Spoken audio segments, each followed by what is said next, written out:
ಬೆಂಗಳೂರಿನಲ್ಲಿ ಪ್ರಿಯಕರನ ಭೀಕರ ಹತ್ಯೆ, ಮಂಚಕ್ಕೆ ಕಟ್ಟಿ ಹಾಕಿ ಸಜೀವ ದಹನ ಮಾಡಿದ ಪ್ರೇಯಸಿ.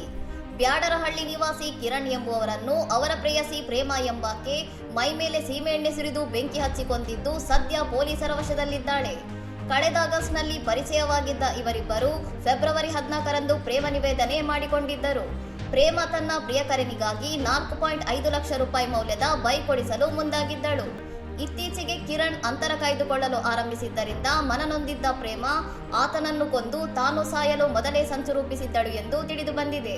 ಪ್ಲಾನ್ ಪ್ರಕಾರ ಕಿರಣ್ನ ಕೈಕಾಲುಗಳನ್ನು ಮಂಚಕ್ಕೆ ಕಟ್ಟಿ ಹಾಕಿ ಬೆಂಕಿ ಹಚ್ಚಿದ್ದಾಳೆ. ಕೃತ್ಯಕ್ಕೆ ಬೇಕಾದ ಪೆಟ್ರೋಲ್ ಮತ್ತು ಸೀಮೆಎಣ್ಣೆಯನ್ನು ಆಕೆ ಮೊದಲೇ ಖರೀದಿಸಿ ತಂದಿಟ್ಟುಕೊಂಡಿದ್ದಳು. ಮದುವೆ ವಿಚಾರವಾಗಿ ಮನೆಯಲ್ಲಿ ಗಲಾಟೆಯಾದ ಬೆನ್ನಲ್ಲೇ ಈ ಭೀಕರ ಹತ್ಯೆ ನಡೆದಿದ್ದು, ಬ್ಯಾಡರಹಳ್ಳಿ ಪೊಲೀಸರು ಹತ್ಯೆಗೆ ಬಳಸಿದ ವಸ್ತುಗಳನ್ನು ವಶಪಡಿಸಿಕೊಂಡು ತನಿಖೆ ಮುಂದುವರಿಸಿದ್ದಾರೆ.